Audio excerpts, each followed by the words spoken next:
नमस्कार विद्यार्थी मित्रांनो, भारतीय करिअर अकॅडमी चॅनल यामध्ये आपलं स्वागत आहे।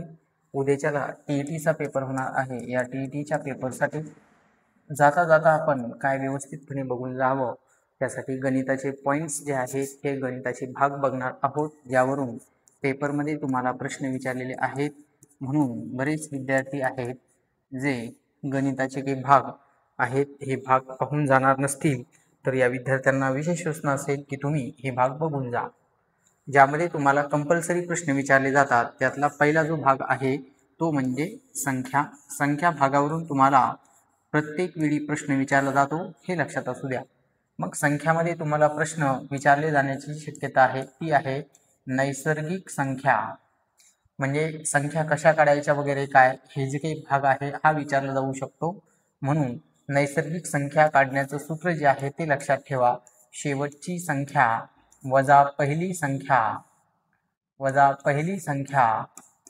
प्लस 1 हे सूत्र तुम्हाला तिथे पाहून जायचं आहे, ज्यामधून तुम्ही संख्या कशा काढतात नैसर्गिक संख्या ते तुम्हाला सांगता येतं।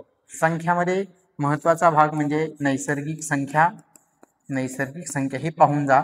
त्यामध्ये त्यांचे महत्त्वाचे भाग म्हणजे समसंख्या, ज्यामध्ये समसंख्या आणि विषम संख्या यांच्या बेरजा कशा काढायच्या आहेत, समसंख्या आणि विषम संख्या यांच्या बेरजा कशा शोधायच्या आहेत। विषम संख्या बेरजा शोधणे, बेरीज काढणे हे लक्षात असू द्या। हा पण तुम्हाला प्रश्न विचारला जाण्याची शक्यता आहे। तिसरा भाग जो आहे तो म्हणजे मूळ संख्या, सर्वात महत्त्वाच्या आहेत, ज्यावरून तुम्हाला कंपल्सरी एक प्रश्न विचारला जाण्याची शक्यता आहे, तो म्हणजे मूळ संख्या। म्हणून 1 ते 100 मधल्या ज्या काही मूळ संख्या आहेत त्या तर पाठच असल्या पाहिजेत। 1 ते 100 मधील मूळ संख्या पाठ असाव्यात, हे सगळं पाहून जा। आणि 100 ते 200 मधल्या मूळ संख्या ज्या आहेत ह्या बघून जा, कशा पद्धतीनं मूळ संख्या पेपरमध्ये येतात। 3 अंकी पण तुम्हाला मूळ संख्या विचारलेली असतात, तर खालीलपैकी मूळ संख्या कोणती, मूळ संख्येचा गट कोणता नाही, असं पण प्रश्नामध्ये तुम्हाला विचारलं जातं। संख्यामध्ये पुन्हा जोडमूळ संख्या जो भाग आहे हा पण पाहून जा। जोडमूळ संख्या, ज्यामधून तुम्हाला जोडमूळ संख्येच्या भागावरून प्रश्न विचारले जातात। म्हणून 1 ते 100 मधल्या जोडमूळ संख्या ज्या आहेत ह्या 1 ते 100 मधल्या जोडमूळ संख्येच्या जोड्या, ह्या सगळ्या जोड्या पाहून जाण्याचा प्रयत्न करा, ज्यामधून तुम्हाला पेपरला प्रश्न विचारले जाण्याची शक्यता खूप दाटपणे असू शकते किंवा त्यावरती प्रश्न येऊ शकतो। त्याच्या पुढचा जो आहे दर्शनी किंमत आणि दुसरा म्हणजे स्थानिक किंमत, यामधून तुम्हाला यामधून तुम्हाला प्रश्न विचारला जाऊ शकतो। त्यामुळे दर्शनी किंमत आणि स्थानिक किंमत जो भाग आहे तो पण सुद्धा तुम्हाला पाहायचा आहे। त्यानंतर लसावी कसा काढावा, मसावी कसा काढावा हे पण पाहून तुम्हाला जायचं आहे। आणि बेसिक सूत्रावर आधारित सूत्रावरील गणिते जे आहेत ही सुद्धा पाहण्याचा प्रयत्न करा, हे सुद्धा पेपरमध्ये विचारले जाण्याची शक्यता आहे। आता सूत्र कोणकोणते आहेत तर आपल्याला माहिती आहे, पहिली संख्या गुणिले दुसरी संख्या बरोबर लसावी गुणिला मसावी। त्याच्यानंतरचं काय आहे, दोन संख्येचा गुणाकार बरोबर लसावी गुणिला मसावी। त्यानंतरचं सूत्र आहे लसावी छेदामध्ये मसावी बरोबर असामायिक अवयवांचा गुणाकार। एवढे सूत्र तुम्हाला लसावी मसावी वरून विचारले जाण्याची शक्यता आहे, म्हणजे सूत्रावरील प्रश्न विचारले जाण्याची शक्यता आहे, हे लक्षात असू द्या। म्हणून हे सूत्र जे आहेत ती सुद्धा पाहून जाण्याचा प्रयत्न करा। त्यानंतर आहे घातांकावरील जे काही प्रश्न आहेत ही पण पेपरमध्ये विचारले जाण्याची शक्यता जास्त असते। म्हणून घातांकावरचे जे काही प्रश्न आहेत, घातांकाचे जे नियम आहेत हे नियम पाहून जाण्याचा प्रयत्न करा। जसं की 1च्या डोक्यावर 0 म्हणजे 1, कोणत्याही संख्येच्या डोक्यावर एक म्हणजे तीच संख्या, ए चा एम गुणिले ए चा एन, ए सारखा आहे म्हणून घातांची काय होत असते, बेरीज. ए च्या डोक्यावर एम भागिले ए च्या डोक्यावर एन बेस वजाबाकी मध्ये असेल तर उत्तर घातांची काय होते, वजाबाकी. घातावरती जर संख्या आलेल्या असतील तर घातांचा काय होत असतो, गुणाकार, म्हणजेच एम गुणिले एन. आणि सर्वात महत्वाचा म्हणजे दोन संख्या जर बरोबरीत असतील, ज्याला आपण म्हणतो ए बरोबर ए, तर त्यालाच आपण काय म्हणतो, एम बरोबर एन. तर घातांकाचे हे बेसिक नियम आहेत. हे बेसिक नियम तुम्हाला पाहायचे आहेत, ज्यामधून तुम्हाला पेपरला प्रश्न विचारले जाण्याची शक्यता आहे. म्हणून उद्या पेपरला जात असताना हे बेसिक जे काही नियम आहेत हे सगळे नियम तुम्हाला पाहायचे आहेत आणि त्यानंतर पेपरला सामोरे जायचे. उद्याच्याला तुम्ही पाहू शकतात की आपण जे काही घ्यायला लागलो त्या भागावरून किती प्रश्न किंवा त्या टॉपिकवरून किती प्रश्न तुम्हाला पेपरमध्ये विचारले जाण्याची शक्यता आहे. दुसरा भाग त्याच्यानंतरचा तो म्हणजे सरासरी. या सरासरीवरून तुम्हाला कंपल्सरी प्रश्न विचारला जातो. म्हणून सरासरी मधला सर्वात महत्वाचं जे सूत्र आहे, सरासरी बरोबर एकूण संख्याची बेरीज, एकूण संख्याची बेरीज भागिले एकूण संख्या, हे सूत्र तिथं तुम्हाला वापरायचं आहे. एकूण संख्या हे सूत्रावरचे उदाहरण तुम्हाला करायचे आहेत. त्याच्यानंतर महत्वाचं म्हणजे शिक्षकाचे वय काढणे. शिक्षकाचे वय काढणे हा जो काही भाग असतो, नावाड्याचे वय काढणे हा जो काही भाग असतो, हा भाग तुम्हाला तिथे सरासरीमध्ये बघून जायचा आहे. तर हे सरासरीचं सूत्र आहे आणि सरासरीच्या सूत्रावरून सुद्धा प्रश्न येण्याची शक्यता दाट आहे. म्हणून सरासरीचे काही निवडक प्रश्न जे आहेत ती पाहून जाण्याचा प्रयत्न करा. पुढं दशांश, अपूर्णांक आणि अपूर्णांक, दशांश अपूर्णांक आणि अपूर्णांक यांच्यामधून तुम्हाला एक लहान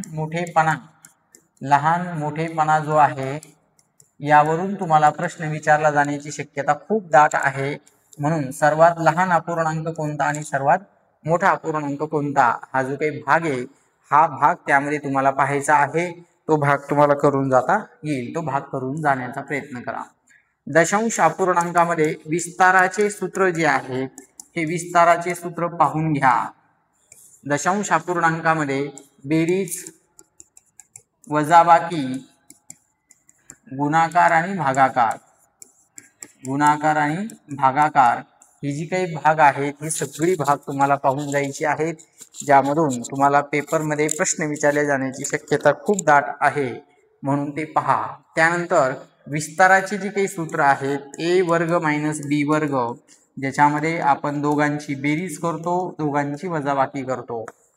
ए वर्ग वजा 2ab प्लस बी चा वर्ग म्हणजेच ए वजा बी त्याचा वर्ग, किंवा ए अधिक बी त्याचा वर्ग बरोबर ए चा वर्ग अधिक 2ab प्लस बी चा वर्ग. हे जी काही विस्ताराचे सूत्र आहेत ही विस्ताराची सूत्र पण पहा आणि ह्या विस्ताराच्या सूत्रावरून सुद्धा तुम्हाला प्रश्न विचारले जाण्याची शक्यता आहे. म्हणून हा दशांश अपूर्णांक आणि त्याच्या संदर्भामध्ये असणारी प्रश्न ही पेपरमध्ये विचारली जाऊ शकतात. म्हणून दशांश अपूर्णांक, अपूर्णांक आणि दशांश अपूर्णांकाची बेरीज, वजाबाकी, गुणाकार, भागाकार तसेच विस्ताराचे सूत्र आणि अपूर्णांकामध्ये लहान मोठेपणा आणि महत्वाचं म्हणजे शाब्दिक उदाहरणे ही पेपरमध्ये विचारल्या जाण्याची शक्यता जास्त आहे, हे लक्षात असू द्या. त्यानंतर पुढचा तो म्हणजेच रेल्वे गाडी, त्यालाच आपण अंतर, वेग आणि वेळ यावरून तुम्हाला प्रश्न विचारले जाण्याची शक्यता आहे. म्हणून अंतराचं सूत्र लिहून घ्या. अंतर बरोबर वेग गुणाकाराचा वेळ गुणाकाराचा 5/18. वेगाचं सूत्र आहे वेग बरोबर अंतर भागाकारामध्ये वेळ गुणाकारात 18/5 आणि वेळेचं सूत्र आहे वेळ बरोबर अंतर भागाकारामध्ये वेग गुणाकारात 18/5. असे सूत्र पेपरमध्ये आपल्याला लक्षात यायला पाहिजेत. आणि अंतर म्हणजेच आगगाडीची लांबी, त्याच्यानंतर अंतरासाठी अजून सूत्र आहे, अंतर म्हणजेच आगगाडीची लांबी अधिक पुलाची लांबी बोगदा लांबी आणि प्लॅटफॉर्म लांबी एवढे पर्यायी सूत्र तुम्हाला त्यामध्ये विचारले जाण्याची शक्यता आहे। म्हणून रेल्वे गाडी अंतर वेग वेळ पाहत असताना एवढे सूत्र पहा आणि हे प्रश्न तुम्हाला त्यांच्या संदर्भामध्ये असणारे प्रश्न पेपरमध्ये विचारले जाण्याची शक्यता वाटते। त्यानंतर काळ, काम, वेग, वेळ, पाण्याची टाकी आणि नळ, पाण्याची टाकी आणि नळ यावरून प्रश्न विचारले जाऊ शकतात। इथं महत्वाचं सूत्र जे आहे, दोन नळाने टाकी भरण्यास लागणारा वेळ, टाकी भरण्यास लागणारा वेळ। आता दोन नळ काय आणि दोन व्यक्ती मिळून काम पूर्ण करतात काय, अशा दोन्ही केसमध्ये दोघांचा गुणाकार होईल आणि खाली दोघांची बेरीज। हे सूत्र तुम्हाला तिथं वापरता येतं, हे सूत्र तुम्हाला वापरायचं आहे।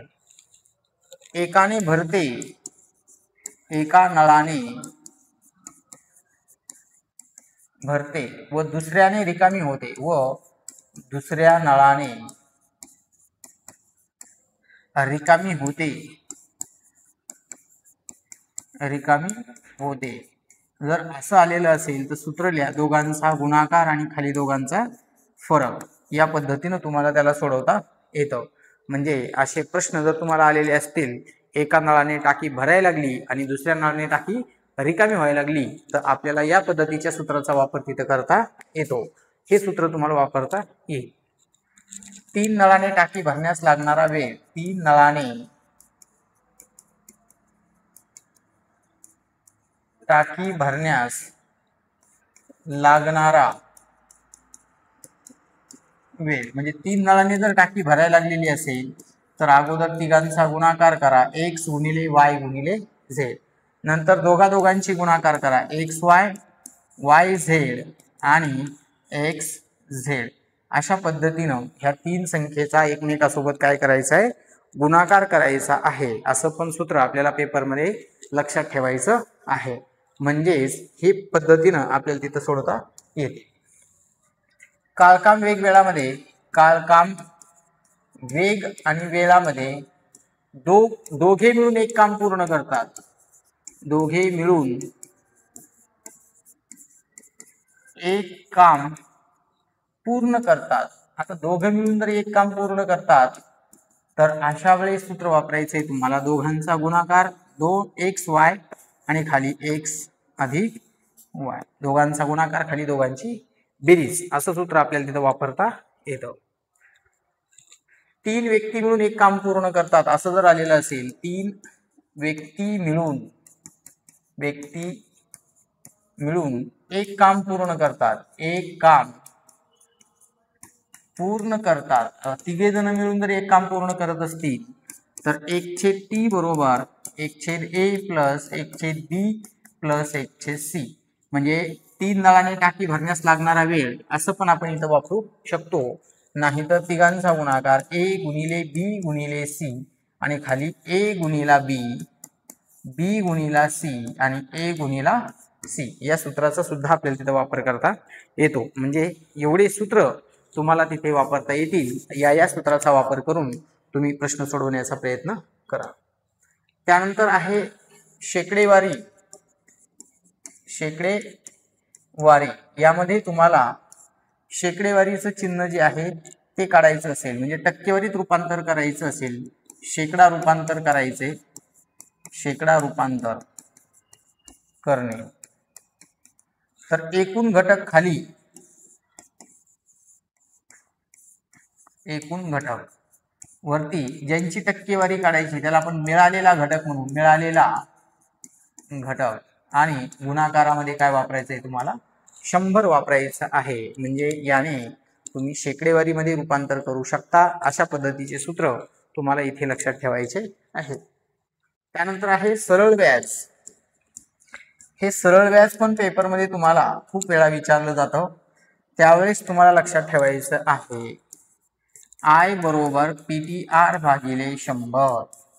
आय म्हणजे व्याज, पी म्हणजे मुद्दल, पी म्हणजे मुद्दल, टी म्हणजे मुदत, टी म्हणजे मुदत आणि आर म्हणजे दर. हे सूत्र तुम्हाला लक्षात ठेवायचे आहेत आणि ते सूत्र तुम्हाला फक्त तिथे फिरवायचे, बाकी काहीच करायचं नाही. ठीक आहे, हे सूत्र तुम्हाला त्याच्यामध्ये लक्षात ठेवायची आहे. त्यानंतर आहे गुणोत्तर प्रमाण. गुणोत्तर आणि प्रमाण या भागामध्ये एक्स, वाय आणि झेड ह्या ज्या संख्या प्रमाणात दिलेल्या असतात ते तुम्हाला लक्षात ठेवायचं आहे. मध्येच भूमिती मध्य 3 संख्या प्रमाणात असताना भूमिती मध्य काढायला सांगितला जातो, म्हणजेच बी वर्ग बरोबर ए गुणिला सी. तर बी बरोबर वर्गमुळामध्ये ए गुणिला सी हे पण आपल्याला तिथे सांगितलं जाऊ शकतं. हे काढायचं असेल तर हे सूत्र तुम्हाला तिथं वापरता येतं. ठीक आहे, तर एवढे प्रकार आहेत गणितामध्ये जे तुम्हाला गणितात बेसिक क्रिया पण तुम्हाला पाहून जायचे आहेत. बेसिक घटक ते म्हणजे वर्ग घन 1 ते 30 पर्यंतचे वर्ग तुम्हाला माहिती असले पाहिजेत. 1 ते 15 पर्यंतचे घन तुम्हाला करायचे आहेत. आणि दुसरं म्हणजे मूळ संख्या 1 ते 100 मधल्या, 1 ते 100 मधल्या त्या पाहून जा. इथं लिहून देतो मी. 2, 3, 5, 7, 11, 13, 17, 19, 23, 29, 31, 37, 41, 43, 47, 53, 59, 61, 67, 71, 73, 79, 83, 89 आणि 97. तर एवढ्या मूळ संख्या आहेत. हे सगळं पाहून जाण्याचा प्रयत्न करा. उद्याच्या पेपरचं विश्लेषण आपण घेणार आहोत. विश्लेषण करिता आजच चॅनलला जॉईन करा. उद्याच्याला सविस्तर विश्लेषण जे आहे गणित आणि बुद्धिमत्ताचं ते उद्याच्या लेक्चर्समध्ये पेपर झाल्याच्या नंतर 1 तासांनी आपण विश्लेषण सुरू करणार आहोत. धन्यवाद.